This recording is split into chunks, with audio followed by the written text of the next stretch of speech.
নমস্কাৰ মেজমেলৰ মজিয়ালৈ আপোনাক জনাইছো আন্তৰিক আদৰণি প্ৰিয় দৰ্শক ইতিমধ্যে বহুকেইটা খণ্ডত আপোনালোকে মেজমেলত কেৱল ৰাজনীতিক দেখিছে মাজে মাজে দুই এজন শিল্পী আহিছে আৰু কোনোবা কৰ্পোৰেট নেতা কিন্তু আমি কৰ্পোৰেট খণ্ডৰ আৰু বিশেষকৈ টেকনক্ৰেট যি কাৰিকৰী দিশত যি নেতৃত্ব লৈ আহিছে তেনে ব্যক্তিক আমি প্ৰথমবাৰৰ বাবে আজি মেজমেলত দেখা পাম তেখেত হৈছে নুমলীগড় ৰিফাইনাৰী লিমিটেডৰ মেনেজিং ডাইৰেক্টৰ পৰিচালন সঞ্চালক সৌমেন্দ্ৰ কুমাৰ বৰুৱা ডাঙৰীয়া নমস্কাৰ আপোনাক যদিও সকলোৱে এসকে বৰুৱা বুলি জানে কিন্তু মই আপোনাৰ আমাৰ দৰ্শকসকলক সম্পূৰ্ণ নামটো কোৱাৰ লোভ সামৰিব নোৱাৰিলো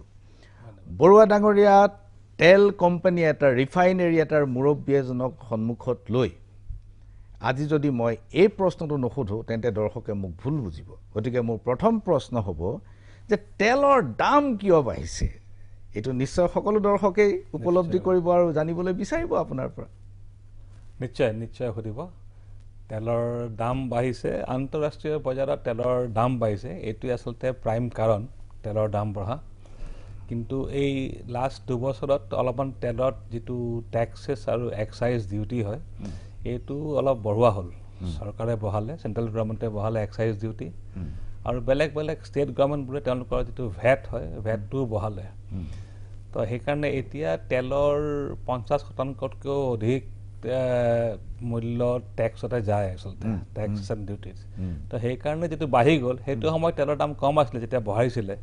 তেলৰ দাম তেতিয়া মানুহে ইমান ফিল কৰা নাছিলে এতিয়া লাহে লাহে কোভিডৰ পৰিস্থিতি ভাল হোৱাৰ পিছত তেলৰ দাম যেতিয়া বাঢ়িব আৰম্ভ কৰিছে এতিয়া আকৌ বঢ়াৰ কাৰণে সদায় 20 পইচা 25 পইচা 30 পইচা লিটাৰতকৈ আজি বাঢ়ি আছে আপোনাৰ পৰা পিছে এইটো আপোনাক কওঁ লগতে যে কালিৰ পৰা দাম কমিছে ক্ৰুড অইলৰ দাম কমিছে কালিৰ পৰা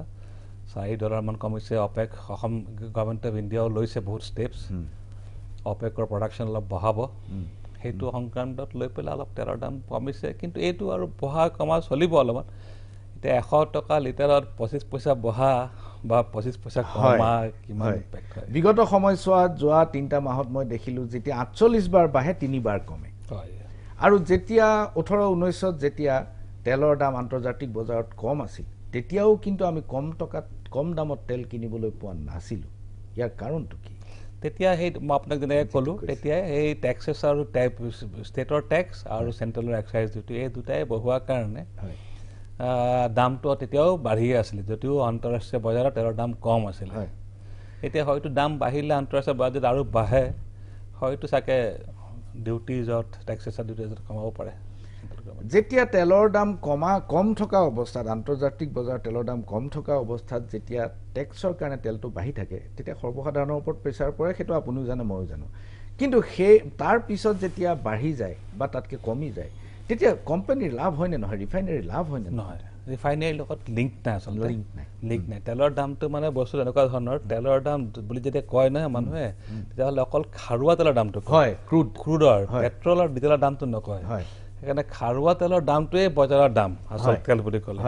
তে খাৰুৱা তেলৰ পৰা পেট্ৰল হোৱা বা ডিজেল হোৱা এটা মাৰ্জিন সেইটো মানে স্প্ৰেড আমি স্প্ৰেড বুলি কওঁ সেই স্প্ৰেডটো সদায় একেই থাকে যেতিয়া খাৰুৱা তেলৰ দাম বাঢ়ে তে পেট্ৰলৰ দামটো বাঢ়িব যদি ডিজেলৰ দাম বাঢ়িব ইণ্ডিয়াত আমাৰ যেটো প্ৰাইচিং হয় প্ৰাইচিংটো ইয়াত তেলৰ দাম কিমান হইলে কোনো তাৰ লগত কোনো মানে হেৰি নাই কানেকশন নাই তেলৰ দাম খাৰুৱা তেলৰ দাম যিমান আপোনাৰ বাহিৰত একে দামতে আমি দুলীয়াজনৰ পৰা আমিও একে দামতে কিনো শিৱসাগৰৰ পৰা ONGC পৰা আমি কিনো বা বম্বে হাইট আমি একে দামতে কিনিব লগা হয় বৰুৱা ডাঙৰীয়া আপুনি নুমলীগড় ৰিফাইনাৰী মুৰব্বী মেনেজিং ডাইৰেক্টৰ আমাৰ নুমলীগড় ৰিফাইনাৰীটো আমাৰ দৰ্শকসকলৰ বহুতে দেখিছে বহুতে দেখা নাই কোনোবা হয়তো সন্মুখেৰে পাৰ হৈ গৈছে কোনোবাই হয়তো নামটোহে শুনিছে মই অকমান 1 মিনিটৰ এটা অডিও ভিজুৱেল মই দৰ্শকসকলৰ কাৰণে দেখুৱাব খুজিছো NRL is one of the most modern, technologically superior refinery complexes in India, incorporating the world's best process systems for environmental friendly operations. The refinery's 12-megawatt captive power plant efficiently utilizes waste heat energy. Constantly on the path of modernization, NRL has invested in the Motor Spirit Quality Upgradation Unit and the latest diesel hydrotreater, which helped NRL to become one of the first refineries in India to produce BS6 grade petrol and diesel ahead of target. Amidst verdant surroundings, undulating landscape, and in total harmony with nature is the NRL's residential township for the employees. A satellite town with every modern amenity designed for leading a healthy and happy lifestyle. The township has a Delhi public school which offers multiple avenues to mould every child into a successful individual. Barua ডাঙৰীয়া এইটো একেবাৰে কম আমি যিখিনি প্ৰদৰ্শন কৰিছোঁ আপোনাৰ সুন্দৰ township আপোনাৰ ৰিফাইনাৰী কেপাচিটি আপোনাৰ কেপটিভ পাৱাৰ প্লান্ট ইত্যাদি ইত্যাদি অলপমান দেখুওৱা হৈছে এতিয়া এই শোধনাগাৰটোৰ আপোনালোকে সম্প্ৰসাৰণৰ এটা পৰিকল্পনা কৰিছে আৰু এইটো এটা ডাঙৰ বিনিয়োগৰ কথা এই সম্প্ৰসাৰণত কি ধৰণে বিনিয়োগ হ'ব ৰিফাইনাৰী কি ধৰণে লাভৱান হ'ব বা কৰ্মসংস্থাপন ইয়াত বৃদ্ধি পাব নে নাপাব সেইটো নিশ্চয় মই জানিব বিচাৰিম মই আপোনাক কওঁ আমাৰ এতিয়া বৰ্তমান আমাৰ ক্ষমতা কেপাচিটি 3 মিলিয়ন টন নুমলীগড় অসমৰ ভিতৰত আমি সবতকৈ ডাঙৰ কিন্তু দেশত সবতকৈ আমি সৰু ক'বলৈ গ'লে মানে যে আপোনাক এটা এক্সাম্পল দিওঁ আমাৰ এটা নুমলীগড় ৰিফাইনাৰী লিমিটেড আমাৰ এটা কোম্পানী আমি ৰিফাইন কৰোঁ 3 মিলিয়ন ইণ্ডিয়ান অইলে কৰে 70 মিলিয়ন তো সেইকাৰণে কম্পেৰেবল নহয় নাম্বাৰ 1 নাম্বাৰ 2 এই 3 মিলিয়ন টনত আমাৰ যিটো ফিক্সড কষ্ট দৰমহাৰ কষ্ট চেলাৰী কষ্ট বা যিটো মেইনটেনেন্সৰ কষ্ট এই কষ্টটো ফিক্স থাকে সেইকাৰণে 3 মিলিয়ন টনত আমাৰ কাৰণে মানে এইটো ভায়াবল নহয় সেইকাৰণে আমি আৰু তেল যদি আমি ৰিফাইন কৰিব পাৰোঁ তেতিয়াহ'লে আমাৰ মাৰ্জিন বাঢ়িব এইকাৰণে আমি তেল আমি আমাৰ বহুত দিনৰ পৰা আমাৰ এইটো প্লেন আছিলে যে আমি কেনেকৈ এক্সপাণ্ড কৰিব পাৰোঁ কিন্তু অসমত আপুনি জানে খাৰুৱা তেল এতিয়া আজিকালি অসমত আৰু নতুনকৈ নিউ ফাইণ্ড একো হোৱা নাই যিখিনি পুৰণা তেল পাই আছে তেওঁলোকে তাকে ছাষ্টেইন কৰি আছে তেল আৰু গেছ সেইকাৰণে আমি বাহিৰৰ পৰা তেল আনি পেলাই আমি ভাবিলোঁ আমি এক্সপাণ্ড কৰিব লাগিব আৰু ইন দি মিন টাইম দেশত যি ধৰণে গ্ৰ'থ হৈছে ইণ্ডিয়াত যি ধৰণে ডিজেলৰ গ্ৰ'থ হৈছে পাৰ্টিকুলাৰলি আমি দেখিলোঁ আমাৰ যিটো জেগাত ছাপ্লাই কৰোঁ সেই ছাপ্লাই এনভেলপটোতে আমাৰ মানে বাই 2025 কমেও 6 মিলিয়ন 5 বা 6 মিলিয়নলৈকে সব গেপ হৈ যাব ডিজেলৰ চ' এইখিনি দেখি তাৰপিছত আমি যেনে আমি আজি 5-6 বছৰৰ পৰা আমি বহুত ধৰণৰ কাম কৰি আছোঁ যেনেকৈ আমি এক্সপৰ্ট কৰিছোঁ তো বাংলাদেশ এখন মাৰ্কেট খুব ফাষ্ট গ্ৰ'থ হৈছে তো এইবোৰ দেখি আমি আমাৰ তুমি ষ্টাডি কৰিলোঁ ষ্টাডি কৰি আমি দেখিলোঁ যে 6 মিলিয়ন টনতকৈ তাতকৈও অধিক কেপাচিটি আছে টু এক্সপাণ্ড আৰু আমি এক্সপাণ্ড কৰিব লাগিব আৰু শোধনাগাৰ যিহেতু আমাৰ এইটো এটা মানে অসম একৰ্ডৰ এটা শোধনাগাৰ আৰু এইটো বৰ ভালকৈ ইমান দিনৰ পৰা চলি আছে ইমান শোধনাগাৰ ইমান এটা ৱেল মেনেজড কোম্পানী এটা এই আমি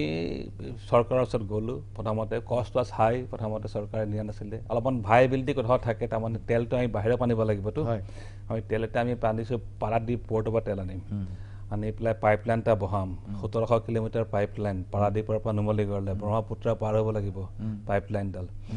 তো এইটো এটা চেলেঞ্জ আছে তাৰপিছত আমি ৰিফাইন কৰি পেলাই প্ৰথম ডোখৰত ধৰি লওক 2024-2025 ইমান হয়তো ডিমাণ্ড নৰ্থ ইষ্টত নাই সেইকাৰণে আমি বাহিৰলৈ পঠিয়াব লাগিব বাহিৰত আমাৰ লোকেশ্যন হ'ল শিলিগুৰি যে ফাৰ্ষ্ট হাব এতিয়া আজিৰ দিনত আমাৰ তেল যায় ধৰি লওক 5-7টা জেগাত ওপৰৰ ফালে যদি আপুনি চাই ইণ্ডিয়াৰ নৰ্থাৰ্ণ ফালে মুজাফৰনগৰ এইকেইটা জেগাত আমাৰ তেল যায় পাটনাৰ ওচৰলৈকে যায় তেল তলৰ ফালে আহিলে মালদা বাজবাজ মানে কলিকতাও মালদা সেইফালে সেইখিনিলৈকো আমাৰ তেল যায় নুমলীগড়ৰ তেল তো এইবোৰ জেগাত আমাৰ পকেটবোৰ আমাৰ মাৰ্কেট অলৰেডি এষ্টাব্লিছ আছে ভাৰত পেট্ৰলিয়ামৰ আমাৰ লগত টাই আপ আছে এই 9 মিলিয়ন টন কৰিবৰ কাৰণে তো এই ধৰণে আমি আৰম্ভ কৰিলোঁ শোধনাগাৰৰ এই এক্সপানশ্যনৰ প্ৰপ'জেলৰ কাম কৰি DFR কৰাৰ পিছত 2019 আমাক চৰকাৰে এপ্ৰুভ কৰিলে চৰকাৰে লগতে আমাক যিটো আমি এক্সিষ্টিং দি পাই আছোঁ কনচেশ্যন সেইটো দিম বুলি মানে এটা এচুৰেঞ্চ দি দিলে এইটো মানে বহুত ডাঙৰ এচুৰেঞ্চ গভৰ্ণমেণ্ট অসমৰ মানুহৰ অসম চৰকাৰৰ কাৰণে আৰু এই কোম্পানীটোৰ কাৰণে চ' এই লৈ পেলাই আমি এতিয়া প্ৰজেক্ট কষ্ট আমাৰ এতিয়া অলপমান বাঢ়িছে কিমানমান হ'বগৈ পাৰে প্ৰজেক্ট কষ্ট এতিয়া আমাৰ হ'বগৈ আমি আৰু এপ্ৰুভেল আছিলে প্ৰজেক্ট কষ্ট 22,590 কোটি টকা এতিয়া আমাৰ ৰিভাইজ এষ্টিমেট আমি কৰিছোঁ 28,000 কোটি টকাত 28,000 কোটি টকাত আৰু আমি এক্সপেক্ট কৰিছোঁ এইটো সোনকালে এপ্ৰুভ হৈ যাব বেছিদিন না আমি অলৰেডি মই নিজেও পাৰ্চনেলি ফ'ল' আপ কৰি আছোঁ পেট্ৰলিয়াম মিনিষ্ট্ৰীত তো 28,000 কোটি টকাত আমাৰ প্লাণ্ট এইটো আৰম্ভ হৈ যাব ডাইৰেক্ট আৰু ইনডাইৰেক্ট এমপ্লয়মেণ্ট অৰ্থাৎ প্ৰত্যক্ষ আৰু পৰোক্ষ আপোনাৰ কৰ্মসংস্থাপন কিমানমান বাঢ়িব পাৰে ডাইৰেক্ট এমপ্লয়মেণ্ট কম মই ডাইৰেক্ট এমপ্লয়মেণ্টত যিহেতু আমাৰ আজিৰ দিনত ডাইৰেক্ট এমপ্লয়মেণ্ট ধৰি লওক আছে আমাৰ 1,000 ডাইৰেক্ট এমপ্লয়মেণ্ট এতিয়া 1,000 ডাইৰেক্ট এমপ্লয়মেণ্টত আমি এক্সপেক্ট কৰিছোঁ এইটো আৰু 1,000 আৰামত হ'ব ইয়াতে তাতকৈ বেছি নহয় কিন্তু ডাইৰেক্ট এমপ্লয়মেণ্টত কিন্তু ইনডাইৰেক্টত আমি প্ৰজেক্ট কৰি থকা অৱস্থাতে 10,000তকৈ ওপৰ ইনডাইৰেক্ট এমপ্লয় 10,000 ওপৰত আমাৰ তাতে মানে আমাৰ এনচিলত ছাইডত বহুত কাম হ'বতো সেইবোৰ মই ধৰা নাই আমাৰ তাতে মানে 10,000 ওচৰ আমাৰ তাতে লেবাৰ কণ্ট্ৰেক্টৰ চব মিলাই পেলাই আমাৰ তাতে কাম চলি থাকিব 10,000। এইটো খুব সুন্দৰ আপুনি যিটো কথা কৈছে যে খুব ৱেল মেনেজড কোম্পানী খুব ভালদৰে পৰিচালিত এটা অনুষ্ঠান এইটো সকলোৱে জানে প্ৰতিষ্ঠান এতিয়া কথাটো হ'ল যে মই এটা একেবাৰে ফাণ্ডামেণ্টেল কথালৈ আহিব খুজিছোঁ এইটো এটা একৰ ৰিফাইনেৰী বুলি সকলোৱে জানে যে 1985 চনৰ 15 আগষ্টত যিখন চুক্তি স্বাক্ষৰ হৈছিল সেই সময়ত আমাৰ আন্দোলনকাৰীসকলে এনেকুৱা এটা ৰিফাইনেৰী দাবী কৰিছিল সেই সময়ত এটা ধাৰণা আছিল যে অসমত পৰ্যাপ্ত ক্ৰুড আছে আৰু এই ক্ৰুডখিনি ৰিফাইন কৰিবৰ কাৰণে আমি ক্ৰুডবিলাক বাহিৰলৈ পঠাই থাকিব লগা হয় কিন্তু এই মাত্ৰ আপুনি ক'লে যে 1700 কিলোমিটাৰ যোৰা পাইপলাইনেৰে আমি পাৰাদ্বীপত পৰা টাৰ্মিনেলেৰে আমি আনিব লাগিব আমি ৰিভাৰ্ছ ওল্টাকৈ আনিব লাগিব এতিয়া 85ত যেতিয়া এই চুক্তিখন হৈছিল মাজত বাৰু এবাৰ ৰিভিউ হোৱাৰ প্ৰয়োজন নাছিল নে যে ক্ৰুড পৰ্যাপ্ত আছিলে নে নাই এই অৱস্থাটোলৈ যোৱাৰ সময়ত হয়তো আছিলে মই ভাবোঁ কিন্তু মানে এইটো এনেকৈ আমি কাকো ব্লেম কৰিব নোৱাৰোঁ ময়ো জানো যে বহুত ধৰণৰ ময়ো পেপাৰ বহুত দেখিছোঁ এটা সময়ত এনেকুৱা আমাৰ প্ৰজেকশ্যন আছিলে ONGC আৰু অইল ইণ্ডিয়াৰ যে অসমত 9 মিলিয়নলৈকে তেল হ'ব পাৰে এই ধৰণৰ প্ৰজেকশ্যন আছিলে তেওঁলোকে কিবা এটা বা কিবা কাৰণৰ কাৰণে ছাকচেছফুল হোৱা নাই সেইটো বেলেগ কথা কিন্তু 9 মিলিয়নলৈকে হ'ব পৰা ক্ষমতা আছিল এতিয়াওতো ৰিজাৰ্ভ আছে ৰিজাৰ্ভটো আছে ৰিজাৰ্ভবোৰ বহুত জেগাত কৰিব পৰা নাই তেওঁলোকে বা ইকনমিকেলি ভাইবল নহ'ব পাৰে এনেকুৱা ধৰণৰ কথাও আছে হয় হয় সেইকাৰণে সেই ধৰণৰ হয়তো ৰিভিউ হয়তো তেনেকুৱা হোৱা নাছিলে আপোনাৰ এক্সপানশ্যনত সম্প্ৰসাৰণত আপোনাৰ সন্মুখত প্ৰত্যাহ্বানবোৰ কেনেকুৱা তাৎক্ষণিকভাৱে যেনেকৈ প্ৰথমটো আপোনাক ক'লোঁ পইচা আপুনি চাওক এইটো যিটো আমাৰ প্ৰজেক্ট এতিয়া আমাক লাগিব কমেও 18,000 বা 19,000 কোটি টকাৰ লোন ইকুইটি আমাৰ ইছ্যু নাই অসম গভৰ্ণমেণ্টৰ আমাৰ এটা ইকুইটি হোল্ডাৰ তেখেতসকলে আমাক এচুৰেঞ্চ দিছে তেখেতসকলৰ পৰা পইচা ডেফিনেটলি পাম অইল ইণ্ডিয়া আমাৰ প্ৰমোটাৰ তেখেতসকলৰ যথেষ্ট পইচা আছে আৰু এটা কোম্পানী হ'ল EIL তেওঁলোক তিনিজন হ'ল আমাৰ প্ৰমোটাৰ তেওঁলোকে ইকুইটি দিব মানে EIL মানে ইঞ্জিনিয়াৰ্ছ ইণ্ডিয়া লিমিটেড সেইটো এটা মানে আপোনাক কওঁ ইঞ্জিনিয়াৰ্ছ ইণ্ডিয়া লিমিটেডৰ first time in the history তেওঁলোকে এটা ৰিফাইনাৰীত ইনভেষ্ট কৰিছে ইয়াৰ আগত কেতিয়াও কৰা নাই তাকে কয় যে মানে তেওঁলোকে যিহেতু তেওঁলোক গোটেইটো ইঞ্জিনিয়াৰ্ছ তেওঁলোকৰ বেলেগ নাই আৰু তেওঁলোক অকল খালি oil engineers they are very technocrat are very knowledgeable person লোক তেখেতসকলে যদি ভাবে তেখেতসকলে যদি বিশ্বাস আছে যে ৰিফাইনাৰী ভালকে হ'ব এটা গুড চাইন আমাৰ তেতিয়াহ'লে আপুনি লিষ্টিঙত নাযায় কিয়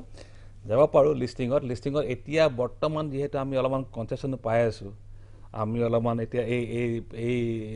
এতিয়া ইকুইটি আমাৰ হোল্ডাৰৰ কোনো প্ৰব্লেম হোৱা নাই ইকুইটিখিনিত আমি লোনহে বজাৰ পঠাম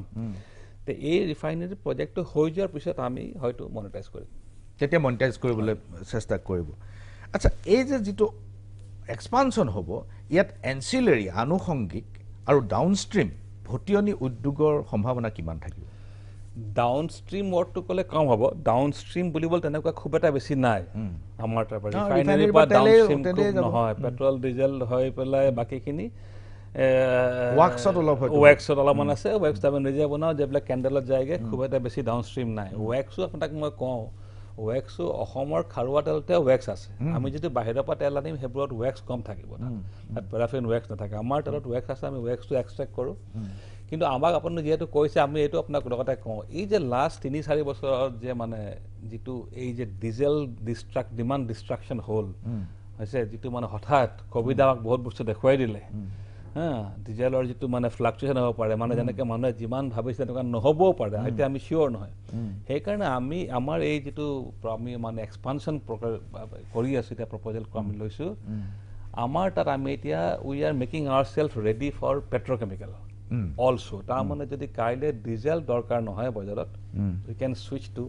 পেট্ৰ'কেমিকেল বিকল্প এটা আনি থৈছে আচ্ছা ইনফেক্ট এইটো এটা কাৰণ যেহেতু এই প্ৰজেক্ট কষ্ট যে বাঢ়িলে এটা ৰিজনটো সেইটোৱে ওৱান অফ দ্য ৰিজনছ আগৰ ৰিজনটো ফ'কাছ আগৰ 22,000 কোটি টকাটো 2015 প্ৰাইচিং আছিলে এতিয়া 2020 চ' দেট ইজ ওৱান ইছ্যু কিন্তু এইটো আমি নিজৰ হাতত আমি নিজে লৈছোঁ যে এই শোধনাগাৰটো ইণ্টিগ্ৰেটেড আমাৰ অসমত কোনো শোধনাগাৰ ইণ্টিগ্ৰেটেড নহয় আমাৰ তেতিয়া ইণ্টিগ্ৰেটেড শোধনাগাৰ হ'ব যিটো এক্সপানশ্যন হ'ব তো কাইলৈ আমি প্ৰপেলিন এনেকুৱা ধৰণৰ পেট্ৰকেমিকেল বা নিচ পেট্ৰকেমিকেল ইনফেক্ট আমাৰ প্লেনটো আছে নিচ আজিকালি বহুত ধৰণৰ নিচ পেট্ৰকেমিকেল বজাৰত আছে খুব হাই ভেলু এই দিনত আমি যামগৈ আচ্ছা উইল বি মেকিং আৱাৰছেল্ফ ৰেডি এইটো ইনভেষ্টমেণ্টত সোমাই থকা নাই 28,000 কিন্তু সেইটো অতিৰিক্ত ইনভেষ্টমেণ্টৰ জৰিয়তে আপুনি পেট্ৰকেমিকেল ইনভেষ্টমেণ্ট কৰিম তাৰ কাৰণে তাৰ কাৰণেও মানে আপুনি ভাবক যে 3-4 বছৰৰ পিছৰ পৰা আমাৰ আকৌ সম্প্ৰসাৰণৰ কাম আকৌ ইনভেষ্টমেণ্টৰ আৰম্ভ হ'ব এইখিনিতে লৈছোঁ ক্ষণিক সময়ৰ বাণিজ্যিক বিৰতি চাই থাকক মেজমেল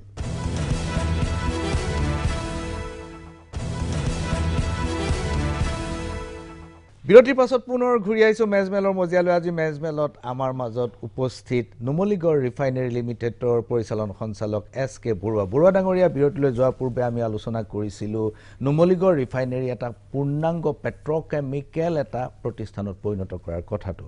আৰু আপুনি এইটো কাৰণে কৈছিলে 3-4 বছৰ পিছত আকৌ হয়তো আৰু বিনিয়োগৰ প্ৰয়োজন হ'ব বঙাইগাঁৱৰ ক্ষেত্ৰত আমি দেখিছিলোঁ যে বঙাইগাঁও ৰিফাইনেৰীটো প্ৰতিষ্ঠা কৰোঁতেও তেওঁলোকে এটা পেট্ৰকেমিকেল সেটআপ হিচাপে কৰিছিলে কিন্তু সেইটো সিমান সফলতা অৰ্জন কৰিব নোৱাৰে ইয়াৰ কাৰণটো কি মই ঠিক এক্সাক্টলি ক'ব নোৱাৰিম কিন্তু এইটোৱে জানো যে সেইটো সময়ত তেওঁলোকে যিবোৰ পেট্ৰকেমিকেল তেওঁলোকে লৈছিলে প্ৰডিউচ কৰিছিলে সামহাও সেই মাৰ্কেটটো মানে প্ৰাইভেট সেক্টৰৰ হাতত যেতিয়া আহি গ'ল তেওঁলোক ডমিনেণ্ট প্লেয়াৰ হৈ গ'ল আৰু বঙাইগাঁৱৰ পৰা বুলি কম্পিট কৰিব নোৱাৰা হ'ল আৰু সেইকাৰণে আপুনি এটা নিচ মাৰ্কেটৰ কাৰণে আপুনি যাব আমি নিচ মাৰ্কেটৰ কাৰণে আমি যাম অলৰেডি অসমত আছে অসমত আমাৰ এতিয়া BCPL আছে ব্ৰহ্মপুত্ৰ ক্ৰেকাৰ তেওঁলোকে অলৰেডি বনাই 2 লাখ টন এতিয়া আছে নথকা নহয় তেওঁলোকৰ এতিয়া বহুত প্ৰডাক্ট অসমত চেলো নহয় বাহিৰলৈ যায় আমিও অলপমান আমি চিমিলাৰ লাইনত যাম আমাৰ খালি অলপমান কেপাচিটি বেছি হ'ব আৰু লগতে আমাৰ এইটো মানে সুইঙৰ নিচিনা ডিজেলৰ যদি ডিমাণ্ড হয় ডিজেলে বনাম ডিজেলত বেছি প্ৰফিট হয় কথাটো এনেকুৱা আপোনাৰ প্ৰফিট য'তে হয় মানে য'ত চাহিদা বেছি হ'ব আপুনি তালৈ যাব আৰু যেতিয়া চাহিদা কমি যাব আকৌ আপুনি শিফ্ট কৰিব মানে আপোনাৰ দুইটা বিকল্প আপোনাৰ হাতত থাকিব পাৰাদীপ টাৰ্মিনেলত আপুনি যেটো কথা কৈছে 1700 কিলোমিটাৰ আপুনি পাইপলাইন আনি ইয়াত ৰিফাইন কৰিব আকৌ আপুনি বাংলাদেশলৈ বেলেগ এটা পাইপলাইনেৰে পঠাব লাগিব হেতু তিনটা মানে এই যেটো খুব চ্যালেঞ্জিং কামটো খুব এক্সপানশন যেটো আছে না প্ৰজেক্টৰ তিনটা ভাগত ভাগ কৰোৱা আছে এটা আমাৰ নুমলীগড় ৰিফাইনাৰীত শোধনাগাৰত এটা এই পাৰাদীপৰ লাইনডাল আৰু এটা লাইন আছিল গুৱাহাটী নুমলীগড় টু শিলিগুৰি এই তিনটা প্ৰজেক্ট আমি আৰম্ভ কৰিছিলোঁ তিনটা প্ৰজেক্টতে কষ্ট মিলাই পেলাই এই 22,000 কোটি টকা হৈছিল এই নুমলীগড়ৰ পৰা শিলিগুৰিলৈ নতুন পাইপলাইন লগাম বুলি আমি ভাবিছিলোঁ কিন্তু ইয়াতে বৰ্তমান এক্সিষ্টিং এটা অইল ইণ্ডিয়াৰ পাইপলাইন আছে তেওঁলোকৰ কেপাচিটি কম এইটো আমি আকৌ ষ্টাডি কৰিলোঁ আৰু এতিয়া অইল ইণ্ডিয়া আমাক যেহেতু কিনাৰ পিছত আমি আৰু ডিপলি বিকজ একেটাই কোম্পানী আমি আৰু ষ্টাডি কৰি আমি ফাইনেলি পালোঁ যে এই পাইপলাইনটোত আমি যদি অলপমান জেগাই লুপ লাইন জেগাই পিগিং ষ্টেচন জেগাই আৰু পাম্পিং ষ্টেচন বহাওঁ আমাৰ মানে পুৰা নহ'লেও 5 মিলিয়ন লগে কেপাচিটি এক্সপান্ড কৰিব পাৰিম তাৰমানে মোৰ 6+3 মোৰ 9 আমাৰ কেপাচিটি 9 হ'ব 9ৰ ভিতৰত যদি আমি 8 প্ৰডিউচ কৰোঁ 9 ৰিফাইন 8.5 প্ৰডিউচ কৰোঁ আৰু 1.5 মান যদি আমি অসমৰ ভিতৰত বা নৰ্থ ইষ্টত আমি বা এনেকৈ জেগাত ম্যানমাৰ চেন বিকিব পাৰোঁ আৰু যদি আমি বাকীখিনি আৰামত পাইপলাইন দি পঠিয়াব পাৰিম খুব যে দৰকাৰ হ'লে ৰেল আছে পিছত যদি ৰেলত আপুনি পঠাব পাৰিব চ' সেইকাৰণে এইডাল পাইপলাইন আমি এটা ইনভেষ্ট কৰা নাই এতিয়া অইল ইণ্ডিয়া ইনভেষ্ট কৰিব 800-900 কোটি টকা দি পেলাই আমাৰ হৈ পেলাই তেওঁলোকে ইনভেষ্ট কৰিব আৰু তেওঁলোকে ট্ৰান্সপৰ্ট কৰিব তেলটো নুমলীগড় শিলিগুৰি আচ্ছা শেহতীয়াকৈ নুমলীগড় ৰিফাইনেৰী ভাৰতবৰ্ষৰ সম্ভৱতঃ একমাত্ৰ ৰিফাইনেৰী যিটোৱে বায়'ফুৱেলৰ কামত হাত দিছে একমাত্ৰ নহয় প্ৰথম এতিয়া 9টাই কৰি আছে কিন্তু তাৰে 6টা প্ৰজেক্ট চলি আছে বৰ্তমান আমি একজেক্টলি 1 নম্বৰত চেষ্টা কৰিছিলোঁ কিন্তু আমি নোৱাৰিম কিজানি 1 নম্বৰত আহিবলৈ 1 নম্বৰত কিজানি বায়' ৰিফাইনেৰী প্ৰথম আৰম্ভ হ'ব পানীপেটত IOC এই বছৰৰ ডিচেম্বৰ মোক IOC চেয়াৰমেনে কোৱা মতে এই বছৰৰ ডিচেম্বৰত তেওঁলোকৰ টাৰ্গেট টু কমিশ্যন দিছ আমি হয়তো অহা বছৰলৈকে যামগৈ আমাৰ দৰ্শকসকলক আপুনি এই বায়'ফুৱেলৰ অলপ ধাৰণাটো অকণ ক'ব নেকি কাৰণ বায়'ফুৱেল সম্পৰ্কে সকলো মানুহ খুব এটা বেছি ৱাকিবহাল নহয় বায়োফুয়েল এইটো হ'ল মানে প্ৰডাকশ্যন অফ ইথানল ইথানলটো আমাৰ যেতিয়া এই ইণ্টাৰনেল কম্বাশ্যন ইঞ্জিন আছে আমাৰ গাড়ীবোৰত IC ইঞ্জিনবোৰত যদি আমি পেট্ৰলৰ লগত ইথানলটো মিক্স কৰোঁ ব্লেণ্ড কৰি পেলাই ভৰাওঁ তেতিয়াহ'লে engine also' give same amount of efficiency same amount of transmission একেধৰণৰ থাকে কিমান পাৰ্চেণ্টেজত 20% যাব পাৰি বুলি কাৰ মেনুফেকচাৰবোৰ আমাক কয় আমি সেইটো পোৱাগৈ নাই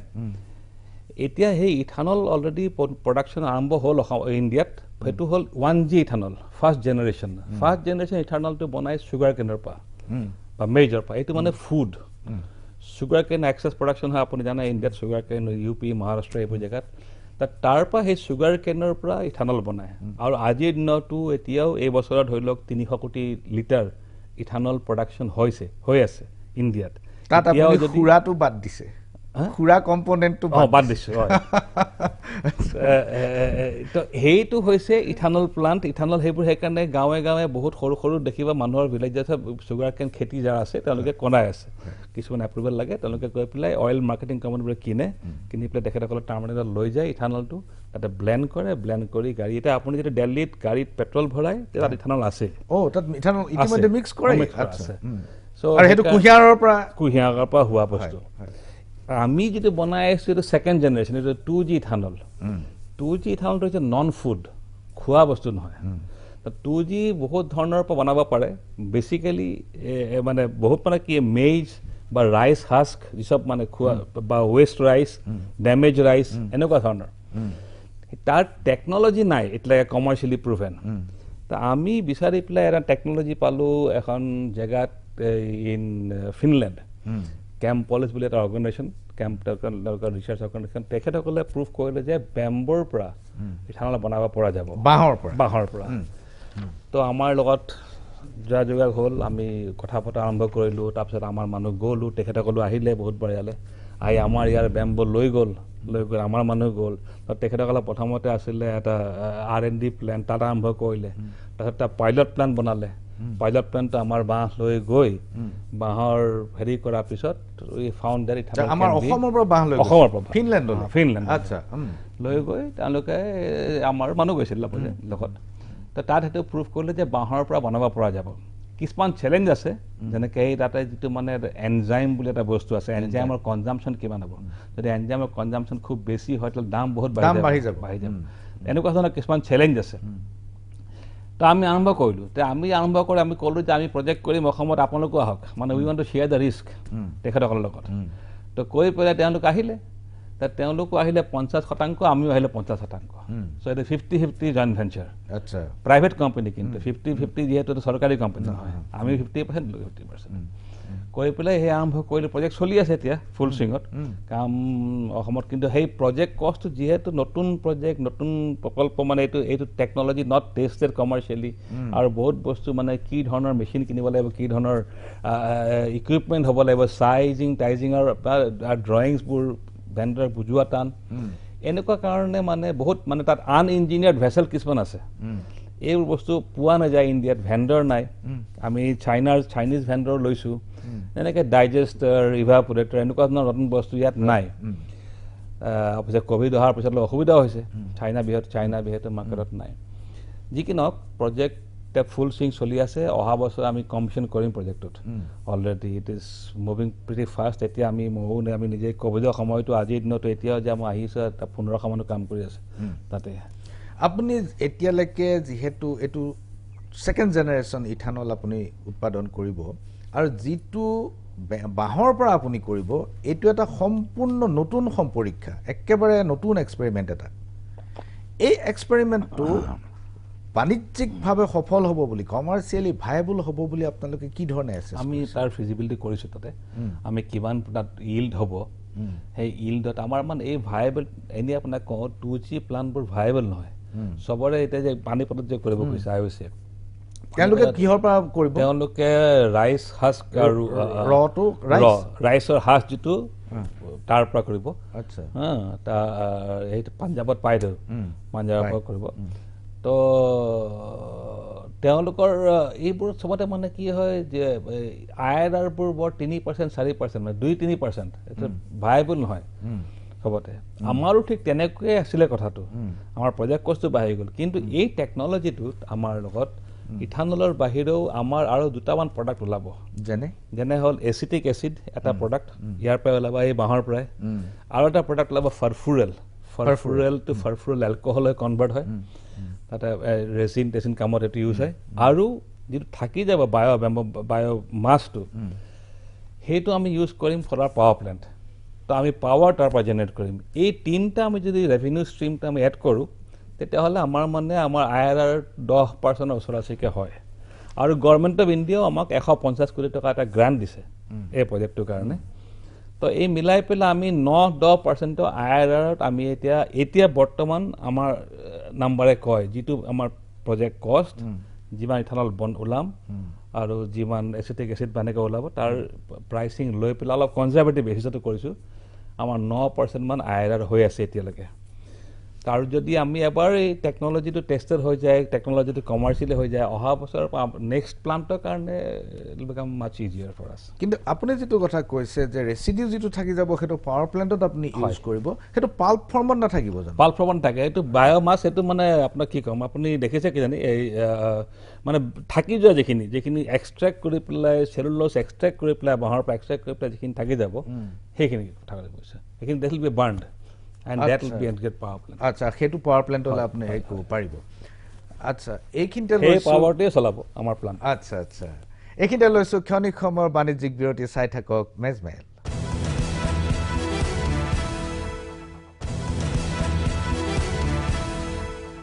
বিৰতিৰ পাছত পুনৰ ঘূৰি আহিছোঁ ষ্টুডিঅ' মজিয়ালৈ চলি আছে মেজমেল আৰু মেজমেলত আমাৰ আজিৰ অতিথি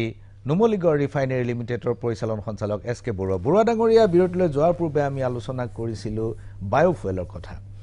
আৰু বায়'ফুৱেলৰ আপোনাৰ যিটো প্ৰকল্পৰ আপুনি আভাস দিলে সেই আভাসৰ পৰা মই বুজি পাইছোঁ যে সম্পূৰ্ণ থলুৱা কেঁচামালেৰে বাঁহেৰে বাঁহৰ পৰা আপোনালোকে বায়'ফুৱেলটো প্ৰস্তুত কৰিব আৰু বায়'ফুৱেলৰ পৰা যি এচিটিক এচিড ইত্যাদি যিবিলাক বাই প্ৰডাক্ট হ'ব যিবোৰ উপ উৎপাদিকা হ'ব সেইবিলাকো আপোনালোকে বজাৰত বিক্ৰী কৰিব পাৰিব অলপ শংকা মোৰ এইখিনিতে হৈছে একেবাৰে মানে আপোনাৰ দৰে টেকন'ক্ৰেটৰ চিন্তাৰ বাহিৰৰ শংকা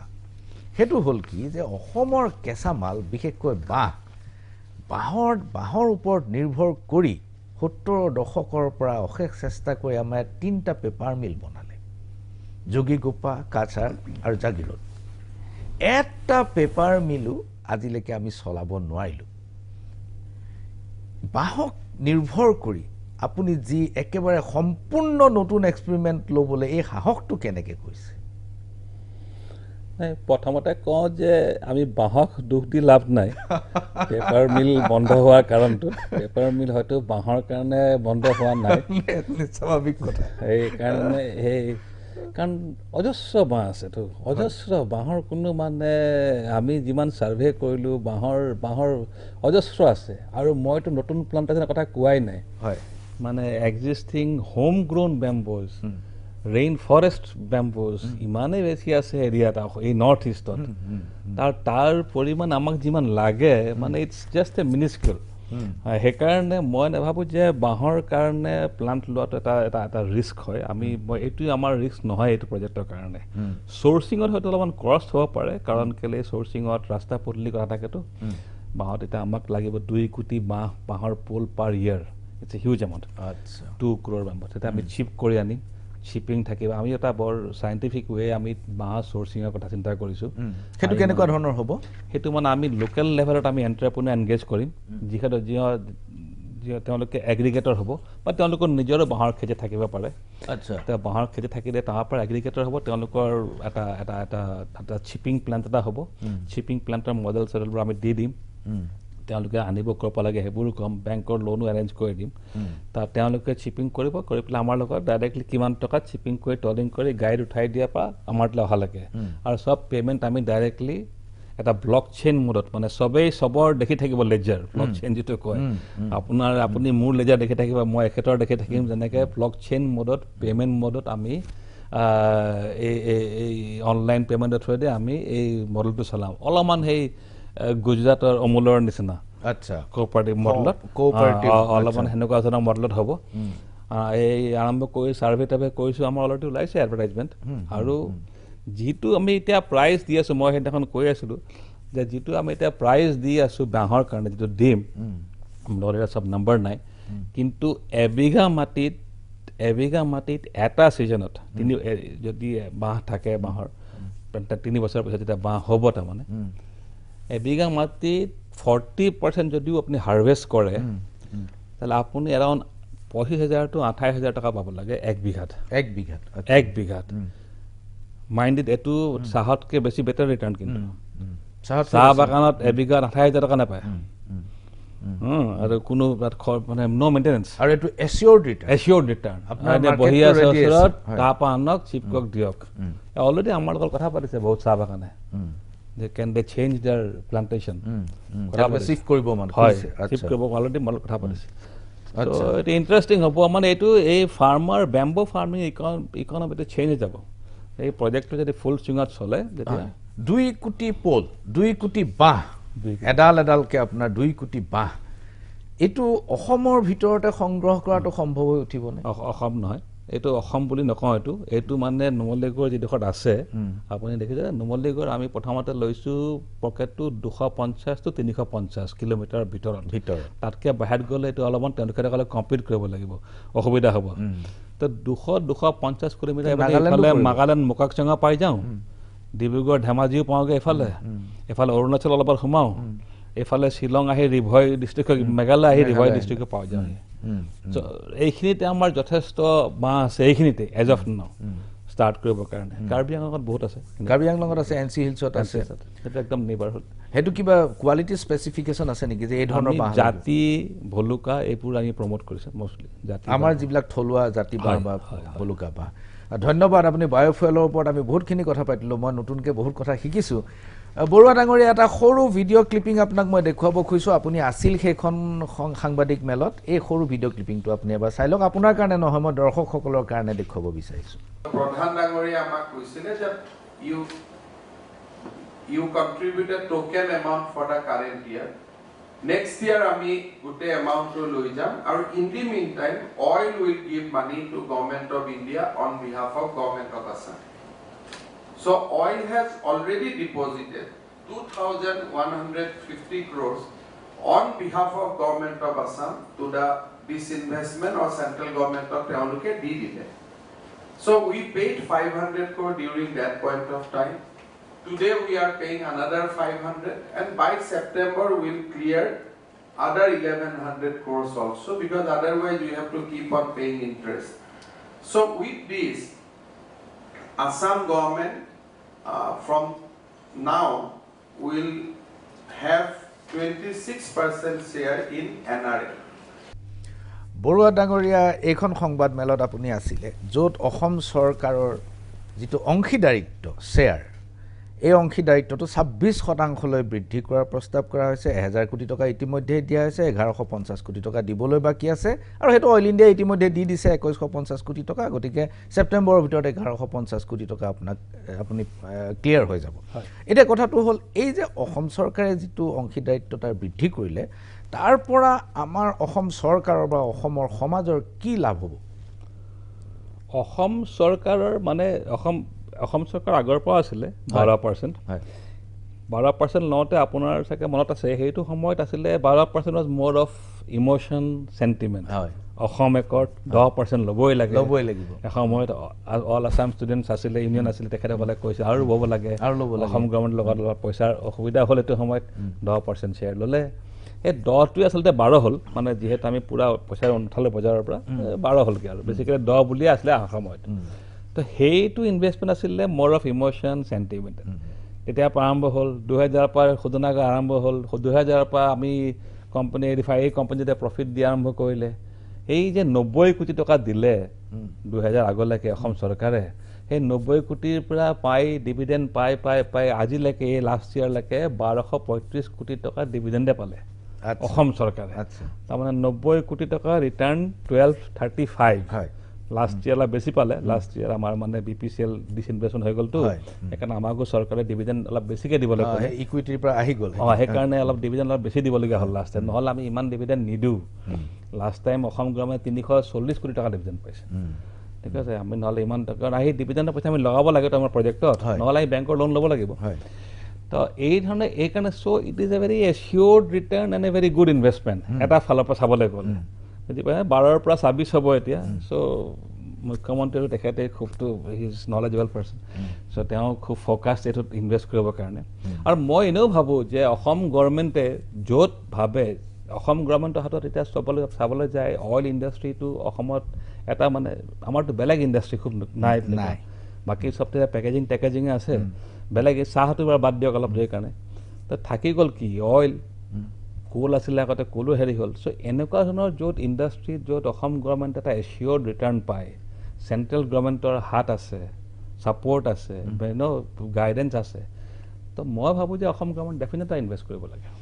That is one and second thing this income also government কাৰণে এখন মুখ্যমন্ত্ৰীয়ে কৈছিলে যে this is also a non-tax revenue for the state tax কিমান বঢ়াই থাকিব চৰকাৰে so it is a good move মই ভাবোঁ নন টেক্স ৰেভিনিউ এখন ৰাজ্য চৰকাৰে যিমান বৃদ্ধি কৰিব পাৰে সিমানে ভাল দি খৰচ কৰিব পাৰিব এটা কেপিটেল আহি যায় হাতত এতিয়া কথাটো হ'ল যে নুমলীগড় ৰিফাইনেৰী এটা ষ্টেণ্ড এলোন এণ্টিটি এইটোতো আৰু আনৰ লগত কোনো হেৰি নাই এতিয়া আপুনি যিটো প্ৰস্তাৱ কৰিছে যে পাৰাদীপৰ পাইপলাইনৰ পৰা অইলে ইনভেষ্ট কৰিব 1700 কিলোমিটাৰ এই পাৰাদীপ আমি কৰিম এই নুমলীগড়ৰ পৰা শিলিগুৰিলৈকে লাইন আছে সেইডালকে তেখেতসকলে এতিয়াও আছে সেই লাইনডাল এতিয়া তেওঁলোকে এতিয়াও নিয়ে আমাৰ তাৰ পৰা আমাৰ যে পেট্ৰল ডিজেল যায় ন শিলিগুৰিলৈ অইল নিয়ে সেই লাইনডালকে তেখেতসকলে আৰু অলপমান হেৰি কৰিব আমি পইচা তাত নলগাওঁ আমাৰ এই যে 28,000 কোটি টকাৰ যিটো প্ৰস্তাৱ এতিয়া স্কেলেটেড হৈ পেলাই আপোনাৰ 28,000 কোটি টকা হৈছে এইটোত সেই ষ্টেকটোৱে কামত আহিব নাই আহিব কেনেকৈ ডেফিনেটলি আহিব আমাৰ এই মানে এই অইল ইণ্ডিয়া এতিয়া যিটো আমাৰ 28,000 হ'ল নহয় আসাম গভৰ্ণমেণ্টৰ যিটো আমি অলপমান ফ্ৰেছ ইকুইটি ল'ব লাগিব বুজি পাইছেনে আৰু নতুনকৈ কিনিব লাগিব ইকুইটি ল'ব লাগিব তাতে আসাম গভৰ্ণমেণ্টও দিব লাগিব তেওঁলোকে কমিটো কৰিছে দিব নতুনকৈ দিব মানে এই 1150 দিয়াৰ লগে লগে শেষ হৈ নাযায় গোটেই অংকটো আৰু লাগিব নহ'লে আপোনাৰ 28,000 কোটি টকাত মিলাব না 4,000 টকা লাগে আমাক 4,000 আচ্ছা যদি 26% ষ্টেকটো 26% অংশীদাৰিত্ব যদি অক্ষুণ্ণ ৰাখিব লাগে তেনেহ'লে আৰু বহু হাজাৰ কোটি টকা দিব লাগিব আপোনাৰ হিচাপ মতে কিমান মান দিব লাগিব আমি এতিয়া তেখেতসকলক মানে আমাৰ যিটো এতিয়া আজিৰ দিনত হিচাপ কৰিছোঁ কমেও আমি সব প্ৰমোটাৰ পৰা অইল ইণ্ডিয়া আসাম গভৰ্ণমেণ্ট আৰু EIL আৰু আমি ছাবচিডি পাইছোঁতো এইখিনি মিলাই পেলাই আমি তেওঁলোক চবৰ পৰা মিলাই 4,000 কোটি টকা ল'লে হ'ব বাকী এৰাউণ্ড 2,500 বা 3,000 আমাৰ ইণ্টাৰনেল ৰিচৰ্চেছ আমাৰ মানে আপোনাৰ 4,7 হ'ল নহয় 7 আৰু 20 মই কৈছোঁ ন লোন ল'ম বুলি 27,000 আপুনি বজাৰৰ পৰা 20 আনিব আৰু বাকি 20 আনিম 28 আমাৰ নিজৰ পৰা ল'ম 8ৰ পৰা 4 আমাৰ এক্সিষ্টিং ইণ্টাৰনেল কোম্পানী ৰিচাৰ্চ পৰা ল'ম যিহেতু কাৰণে ডিভিডেণ্ড কমি যাব এক্সেক্টলি বছৰৰ পৰা ডিভিডেণ্ড কমি যাব আৰু ফ্ৰেছ 4,000 ল'ম নতুন আসাম গভৰ্ণমেণ্ট EIL নতুন ইকুইটি আকৌ কৰিব লাগিব আচ্ছা এইখিনিতে লৈছোঁ ক্ষণিক সময়ৰ বাণিজ্যিক বিৰতি চাই থাকক মেজমেল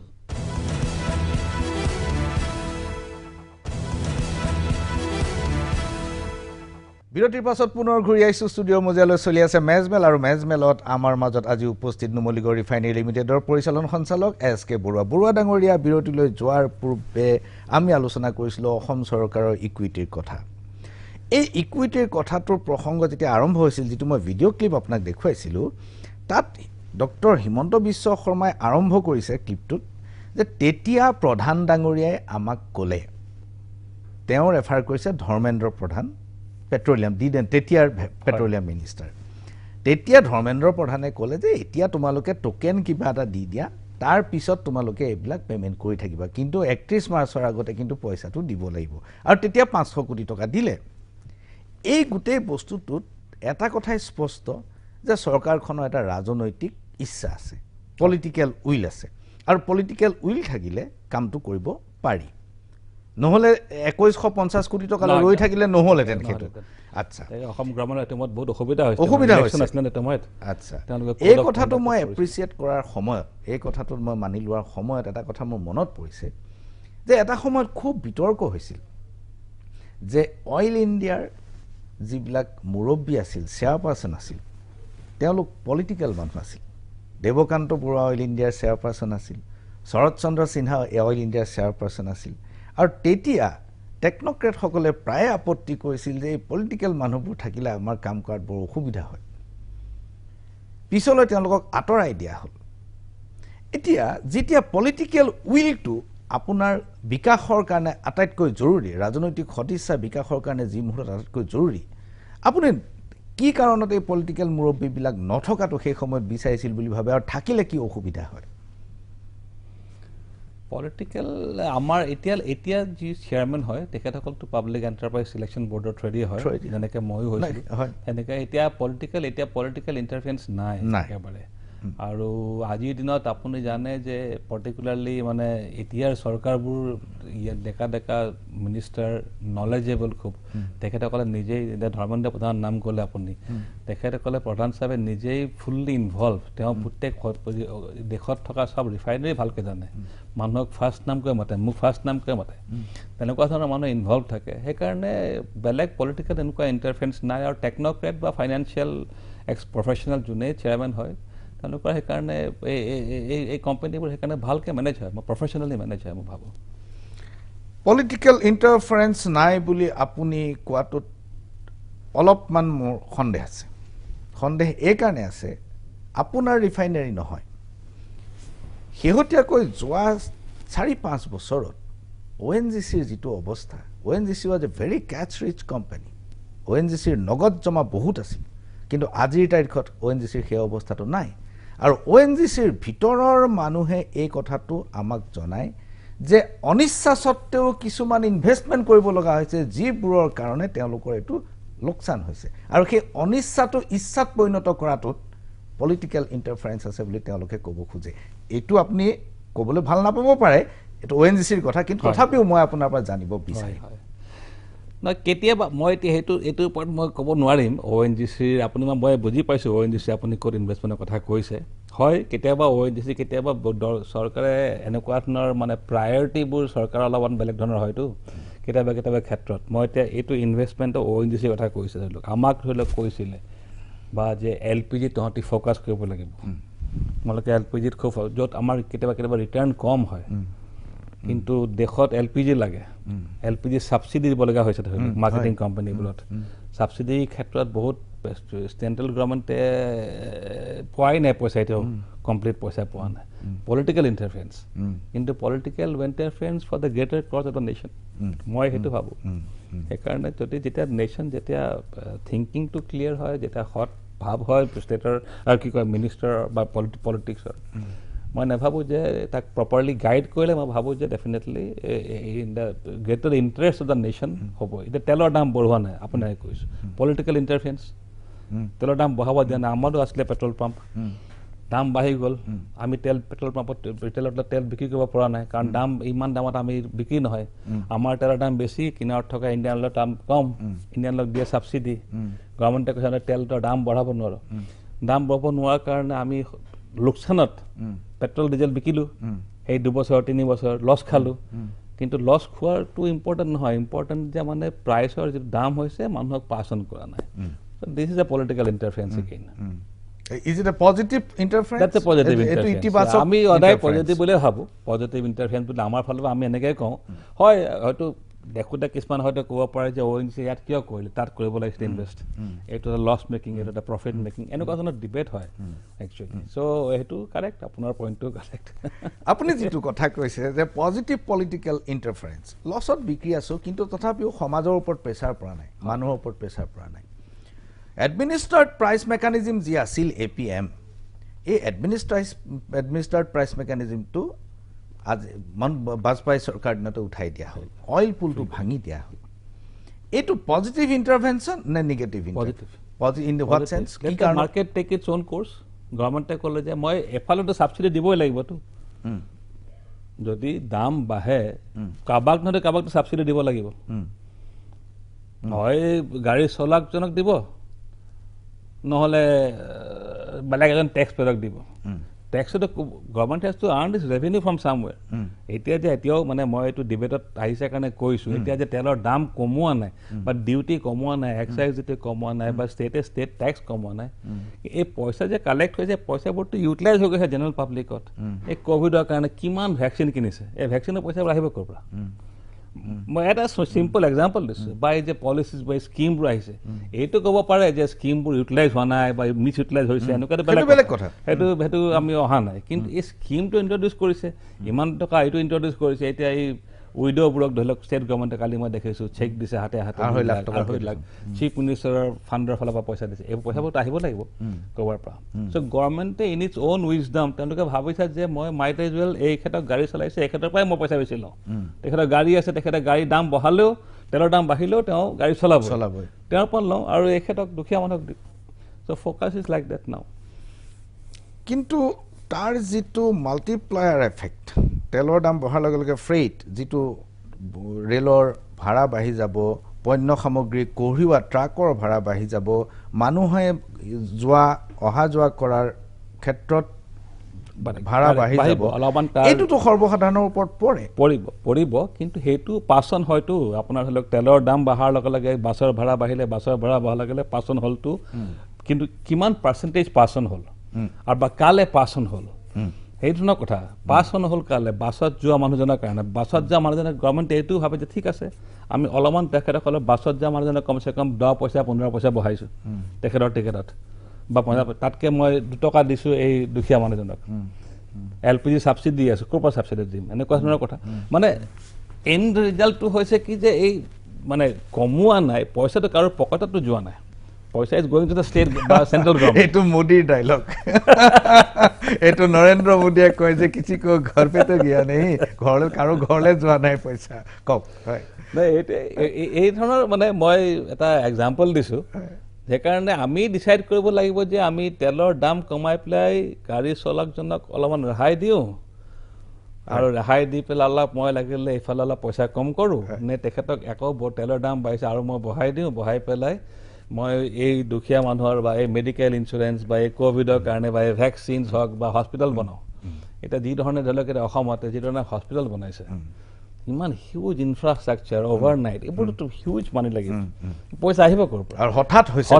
ক'ভিডৰ টাইমত হঠাৎ য'ত 50-60খন ICU বেড আছিলে গুৱাহাটীৰ নিচিনা জেগাত আজি হাজাৰত গুচি গ'ল হয় ইমান ধৰণৰ জামটো এইটো সহজ নহয় বুঢ়া ডাঙৰীয়া মই এটা সৰু ভিডিঅ' ক্লিপিং আপোনাক দেখুৱাব খুজিছোঁ আপোনাৰ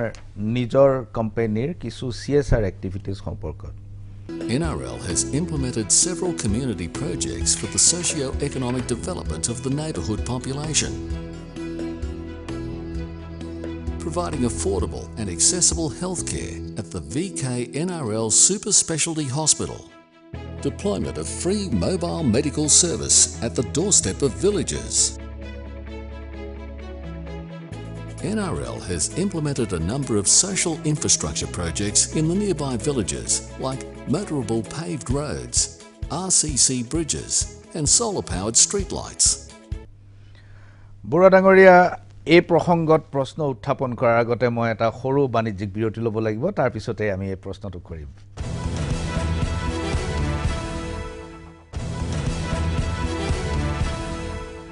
বিৰতিৰ পাছত পুনৰ ঘূৰি আহিছোঁ ষ্টুডিঅ' মজিয়ালৈ চলি আছে মেজমেল আৰু মেজমেলত আজি আমাৰ মাজত উপস্থিত নুমলীগড় ৰিফাইনেৰী লিমিটেডৰ পৰিচালন সঞ্চালক SK বৰুৱা বুঢ়া ডাঙৰীয়া বিৰতিলৈ যোৱাৰ পূৰ্বে এটা সৰু ভিডিঅ' ক্লিপিং আপোনাক দেখুৱাইছিলোঁ CSR এক্টিভিটিজ সম্পৰ্কত এতিয়া কৰ্পৰেট ছ'চিয়েল ৰেছপঞ্চিবিলিটিৰ কাম চবেই কৰে কিন্তু নুমলীগড় ৰিফাইনেৰী মই বহুতৰ মুখত শুনিছোঁ অলপ এক্সেপশ্যন কাৰণ যথেষ্ট ভাল কাম হৈছে বিশেষকৈ হস্পিটেলখনলৈ বহুত মানুহ আহে এই কথাটো মোক বহুত মানুহে কৈছে এই যে জীৱিকাৰ ক্ষেত্ৰত লিভলিহুড ৰাস্তা বনাইছে RCC ব্ৰিজ বনাইছে সোলাৰ পাৱাৰ দিছে সেইটো এটা ধৰণৰ কাম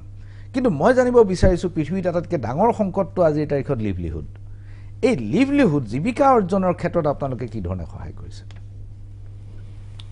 জীৱিকা অৰ্জনত মই এইটো নকওঁ যে আমি খুব বেছি ফ'কাছড তাত জীৱিকা অৰ্জন আমি প্ৰায় যদি মোৰ মনত পৰে দুটাই মই প্ৰাইম জেগাত কওঁ এটাটো পশুপালন ক্ষেত্ৰত আমাৰ সেইখিনিত আৰু ইটো কৃষিত কৃষি ক্ষেত্ৰত আমি বহুতো কৃষিক মই ধৰি লওক এটা মই এটা এক্সাম্পল দিছোঁ আমাৰ এটা আমি আৰম্ভ কৰিলোঁ কাষ্টম হায়াৰিং চেণ্টাৰ ধৰি লওক আমি ওচৰত গাঁৱত দেখিলোঁ মেকানাইজেশ্যনটো একেবাৰে হোৱা নাছিলে আমি আৰম্ভ যেতিয়া কৰিছিলোঁ তেতিয়া আমি গাঁৱত গৈ গাঁৱৰ মানুহৰ লগত বাহিৰৰ খেতিয়কৰ লগত কথা বতৰা পতাৰ পিছত আমি আৰম্ভ কৰিলোঁ এটা কাষ্টম হায়াৰিং চেণ্টাৰ য'ত আমি কিনি দিওঁ ট্ৰেক্টৰ বা তেনেকুৱা ধৰণৰ ট্ৰেক্টৰ এগ্ৰিকালচাৰেল মেচিনাৰিজবোৰ কিনি পেলাই দি দিওঁ তেওঁলোকে চলাই তেওঁলোকে ভাড়া দিয়ে আপোনাক আজি 2 বিঘা মাটিৰ কাৰণে আপুনি লৈ যাব পাৰে তেল আপোনাৰ আৰু ভাড়া ইমান কোনোবাই তেখেতে লৈ যাব পাৰে এইটো এটা খুব ছাকচেছফুল মডেল হৈছে সেই কোনে চলাই বস্তুটো প্ৰকল্পটো এই গাঁৱৰে মানুহৰে গাঁৱৰে কোঅপাৰেটিভ হয় তেখেতে গাঁৱৰ সমাজে তেওঁলোকৰ এজন প্ৰেচিডেণ্ট থাকে ছেক্ৰেটাৰী থাকে আচ্ছা তেনেকৈ চলাই তেওঁলোকে এইটো এটা মই এটা এক্সাম্পল দিছোঁ এইটো এটা কৃষি ক্ষেত্ৰত ঠিক তেনেকৈ পশুপালনৰ কথা ক'লোঁ যেনেকৈ পিগাৰী ফিচাৰীটো বহুত হৈছে নুমলীগড়ৰ ওচৰত আমি এইখিনি পিছে মষ্টলি কিন্তু নুমলীগড়ৰ ওচৰে পাছৰে দেই এইখিনি গোলাঘাট ডিষ্ট্ৰিক্ট বুলিয়ে ক'ব পাৰিব গোলাঘাট যোৰহাট অলপমান বোকাখাটৰ ফালে তো এই লাইভলিহুডৰ এই দুটাই মেজৰ তাৰ বাহিৰেতো বহুত আমাৰ মানে CSRটো আমি ছাকচেছফুল হৈছোঁ যদি এটা বটে কষ্ট মানে এইকাৰণে বেলেগ কোম্পানী আপুনি পাব CSR নিজে নকৰে ইমপ্লিমেণ্টিং এজেঞ্চিটো নিজে নহয় ইমপ্লিমেণ্ট এজেঞ্চিটো চৰকাৰ ডিষ্ট্ৰিক্ট ডেপুটি কমিশ্যনাৰ গাঁওবুঢ়া চাৰ্কুল অফিচাৰ এনেকুৱা হৈছে ইমপ্লিমেণ্ট আমাৰ ডিপজিট ৱৰ্ক বুলি কয় হয় যিটো আমি মানে তেওঁলোকে কৰে তেওঁলোকে মনিটৰ কৰে তেওঁলোকৰ পৰা ৰিপৰ্ট আনে আনে ৰিপৰ্ট দিয়ে ছাবমিট কৰে আমি কিন্তু নিজেই কৰোঁ আমাৰ CSR টিম আছে CSR টিম হেডেড বাই চিফ মেনেজাৰ লেডি তেখেতে হেড কৰে ইঞ্জিনিয়াৰ তেখেতসকলৰ লগত চাব ইঞ্জিনিয়াৰ আছে জুনিয়ৰ ইঞ্জিনিয়াৰ আছে যোনে ডিজাইন কৰে যোনে ফিল্ডত থাকে বহুত আমি যেনেকৈ নতুন ল'ৰা লওঁ কেতিয়াবা এপ্ৰেণ্টিছৰ কাৰণে লওঁ তেওঁলোকে আমি CSR প্ৰজেক্টত লগাওঁ তেওঁলোকে গৈ পেলাই ষ্টাডি কৰে বিফ'ৰ আফটাৰ ওচৰত আমাৰ থকা ইউনিভাৰ্চিটি যেনেকৈ আছে কাজিৰঙা ইউনিভাৰ্চিটি তাৰে ল'ৰা ছোৱালীবোৰ যেনে তাহাঁতৰ ৱৰ্কশ্বপ কৰা আমাৰ তাতে তেওঁলোকে লাগেও তাহাঁতৰ MBA কৰ্চৰ কাৰণে তেওঁলোকে বেছলাইন ছাৰ্ভে কৰে তো এই ধৰণে তাৰ ইম্পেক্টটো চাই পেলাই আমি কৰিছোঁ বহুত নিউ ইন'ভেটিভ থিং আমি আৰম্ভ কৰিছোঁ এই CSRত এটা আপোনাক এক্সাম্পল দিওঁ CSRত আমাক কৈছিলে টয়লেট বনাবৰ কাৰণে আপুনি জানেই চাগে স্বচ্ছ ভাৰত টয়লেট ভাৰত আমি যেতিয়া ষ্টাডি কৰি চালোঁ যে কাৰ ঘৰতনো টয়লেট নাই অসমীয়া মানুহৰ ঘৰত কাৰ কোনেনো অপেন ডিফেকেশ্যন কৰে সেইবোৰ জেগাত নৰ্মেলি বাগানৰ অলপমান হয় কিন্তু দেখিলোঁ যে বেছিভাগ মানুহবোৰে এই মানে হাজিৰা কৰা মানুহ ডেইলি হাজিৰা কৰা মানুহ তেওঁলোকৰ ঘৰতহে টয়লেট নাই বা থাকিলেও বেয়া অৱস্থাত আছে তো আমি তেওঁলোকক এটা অপশ্যন দিলোঁ যে আপোনাৰ টয়লেট আপুনি নিজে বনাব নেকি নিজে বনাওক মাটি ইটা মাটি বালি টিন আৰু আপোনাৰ হাজিৰাটো চব সোমোৱাই পেলাই এই টয়লেটৰ দাম ধৰি লওক হয় তেতিয়া 28,000 টকা এটা টয়লেটত তাৰ 40 ঘৰ আমি প্ৰথমতে মই আৰম্ভ কৰিছিলোঁ 40 ঘৰত আমি এইটো আৰম্ভ কৰিলোঁ তেতিয়া ক'লোঁ যে আপোনালোকে বনাব বোলে লগ কৰিম তেওঁলোকে বেংকৰ একাউণ্ট দিলে বেংকৰ একাউণ্টত প্ৰথম পইচাটো 8,000 টকাটো উইদাউট এনি গেৰাণ্টি তেওঁলোকে তালৈ ট্ৰেন্সফাৰ কৰি দিলোঁ কৈ পেলাই তেওঁলোকে ফটো পঠিয়াই হোৱাটছএপত আমাৰ কিবা ষ্টেটাছ কি এই 40টাৰ ভিতৰত মানে 39 জনে কৰিলে এজন আমাৰ তেওঁ নকৰিলে পইচা লৈ 8,000 টকা লৈ গুচি গ'ল বেলেগ কথা কিন্তু 39 এইটো ছাকচেছ ষ্টৰী তাৰপিছৰ পৰা এই যে direct transfer direct benefit transfer আৰু তেওঁলোকে মানে নিজৰ ঘৰত নহয় আপোনাক কি ক'ম নিজৰ ঘৰত আপুনি চাবলৈ যাব টয়লেট বেষ্ট ধুনীয়া নিজৰ ঘৰত নিজে বনাইছে মানে আমি আমাৰ বহুত অফিচতে দেখোঁ মানে পানী ওলাব লাগে সেইফালে পানী যায় এইফালে শ্লোপ নাথাকে এনেকুৱা হয় তেওঁলোকৰ ঘৰৰ টয়লেট চব বেষ্ট ধুনীয়া ভালকৈ বনাইছে বাট নিজৰ অলপমান তেওঁলোকে দে টেক প্ৰাইড অলছো তেনেকুৱা ধৰণৰ মডেল কৰিছিলে মই আৰু এটা বিষয়ত আহিব খুজিছোঁ যে ষ্টাৰ্টআপ আপোনাৰ ৰিফাইনাৰীৰ দৰে আন কাৰো মই এনেকুৱা ষ্টাৰ্টআপ প্ৰজেক্টত আগ্ৰহ দেখা নাই আছে যদিও মই নাজানো মোৰ জ্ঞাত নহয় এই ষ্টাৰ্টআপ প্ৰজেক্টবিলাক এতিয়া কিমান দূৰ সফল হৈছে আৰু ৰেছপন্সটো কেনেকুৱা সঁহাৰি কেনেকুৱা ৰেছপন্সটো ভাল সফল বুলি ছাকচেছফুল হ'বলৈ গ'লে মানে তেওঁলোকে এটা লেভেললৈ ছাকচেছফুল হৈছে কিন্তু কমাৰ্চিয়েল ছাকচেছফুল আমি এতিয়াও পোৱা নাই সঁচা কথা কমাৰ্চিয়েল ছাকচেছফুল হোৱা নাই কমাৰ্চিয়েল মানে তেওঁলোকক আৰু অলপমান লাগিব আৰু অলপমান ছাপোৰ্ট লাগিব আমি অলৰেডি মোৰ লগতে বৰ্তমান নাম্বাৰ নাই যিবোৰ প্ৰজেক্ট দিছে সেই প্ৰজেক্টবিলাক আপোনালোকে ভালদৰে চালি জাৰি চাই তাৰ ফিজিবিলিটি চাইছে টিম এজন আছে বা উইথ এক্সপাৰ্টছ ফ্ৰম আউটছাইড তেখেতসকলে আহে তেখেতসকলে ইভেলুৱেট কৰে ইভেলুৱেট কৰি পেলাই আমি ইভেলুৱেট কৰি পেলাই চিলেক্ট কৰে কিছুমানক আমি মিনিমাম গ্ৰাণ্ট দিওঁ কিছুমানক আমি IIT গুৱাহাটীত ধৰি লওক তাতে ইনকিউবেশ্যন চেণ্টাৰ এটা খুলিছোঁ তাত দিওঁ আমি কিছুমানক ডাইৰেক্ট গ্ৰাণ্ট দিওঁ ৰিপৰ্ট কৰিবলৈ কওঁ কৰিছে দুটা প্ৰজেক্ট ছাকচেছফুলো হৈছে এনেকুৱা মই কোৱা নাই যে একেবাৰে ছাকচেছফুল হোৱা নাই কিন্তু উই আৰ এক্সপেক্টিং মোৰ তেওঁলোকে যেতিয়া পইচা এতিয়া মানে এটা কাৰ পাৰ্কিং ৰাইনো বুলি এটা startup I think it is quiet successful নাও মানে ইয়াতে বহি আপুনি গম পাব গাড়ী ক'ত পাৰ্ক কৰিব পাৰে দেটছ এ ষ্টাৰ্টআপ এতিয়া আমি দুটামান ভাল ষ্টাৰ্টআপ পাইছোঁ এতিয়া আমি ভাবিছোঁ যে আমিও তেখেতৰ লগতে ইকুইটিত পইচা লগাওঁ নেকি সেইটো বহুতে কৰিছে হয় সেইটো মহিন্দ্ৰ গ্ৰুপে বিশেষকৈ বহুত এতিয়া আমিও কৰিম আমি মানে যিহেতু আমাৰ idea is not to make profits idea is to promote so' সেইকাৰণে আমি সোমোৱা নাছিলোঁ এতিয়া আমি ইকুইটিত সোমাম তেওঁলোকক ছাপৰ্ট দিম লগতে নেট ফি আছে বা এনেকুৱা বেংকাৰ্ছ আছে দোজ অলছ' উইল ছাপৰ্ট কৰি পেলাই আমি ভাবোঁ যে ষ্টাৰ্টআপ হ'ব আমাৰ অলৰেডি 10 কোটি টকাৰ ইয়াৰমাৰ্ক কৰা আছে I think will increase to 30 crores নাও ভাল অলৰেডি ষ্টাৰ্টআপৰ কাম আৰম্ভ মানে চলি আছে এতিয়া অলৰেডি কমচে কম 15টামান অৰ্গেনাইজেশ্যন আমাৰ তাত আৰু যদি আপুনি ষ্টাৰ্টআপত সঁচাকৈ NRL যদি ইকুইটি লগ হয় পাৰ্টিচিপেট কৰে তেতিয়াহ'লেতো সেই ষ্টাৰ্টআপবিলাক সাংঘাতিক ধৰণৰ এটা ভাল সমৰ্থন পাব আৰু ভালকৈ আগবাঢ়িব বৰুৱা ডাঙৰীয়া এই ক'ভিড পৰিস্থিতিৰ মাজতো আপুনি ষ্টুডিঅ'লৈ আহি আমাক এইখিনি সময় দিয়াৰ বাবে বহুত ধন্যবাদ আৰু ভৱিষ্যতৰ দিনবিলাকত আপোনাক পুনৰ লগ পোৱাৰ আশাৰে আজিলৈ ইমানতে সামৰিছোঁ নমস্কাৰ